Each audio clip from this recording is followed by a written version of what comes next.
ભારતમાં સુપ્રીમ કોર્ટે આદેશ જારી કર્યો કે રાવણ આપણો ગુનેગાર છે, એને શ્રીલંકામાં જ્યાં પણ હોય ત્યાંથી પકડીને અહીંયા હાજર કરો. હિન્દુસ્તાની પોલીસ પણ ગજબ, જેવો ઓર્ડર થયો બોસ ફટાફટ પકડીને હાજર કરી દીધો. કોર્ટમાં કેસ ચાલુ થયો રાવણના વિરુદ્ધમાં.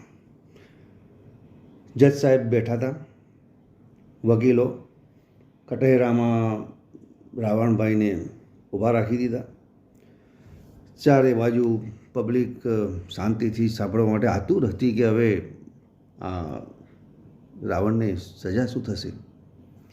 વકીલ રાવણની નજીક આવીને નિયમ અનુસાર દરેક વખતે જે પ્રોસેસ હોય છે એ જ પ્રમાણે ગીતા રાવણના સામે મૂકી અને ગીતા મૂકીને રાવણને એ જ પિક્ચરોમાં સાંભળીએ છીએ ડાયલોગ, ચલો गीता पर हाथ रख के कहो जो भी कहूँगा सच के सिवा कुछ नहीं कहूँगा.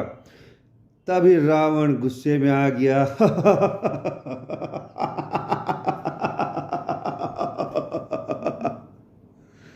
अरे जज साहब,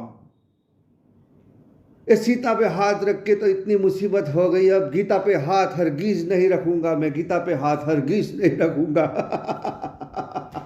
आप चाहे मुझे जो भी सजा दो, मेरे सर काट लो, लेकिन मैं ये गीता पे हाथ नहीं रखूंगा.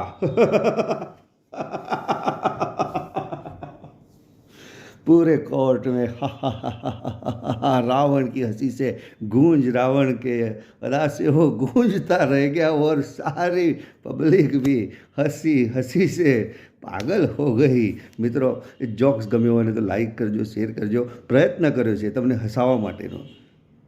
ગમે ને તો લાઈક કરજો, શેર કરજો ને સબસ્ક્રાઈબ કરજો.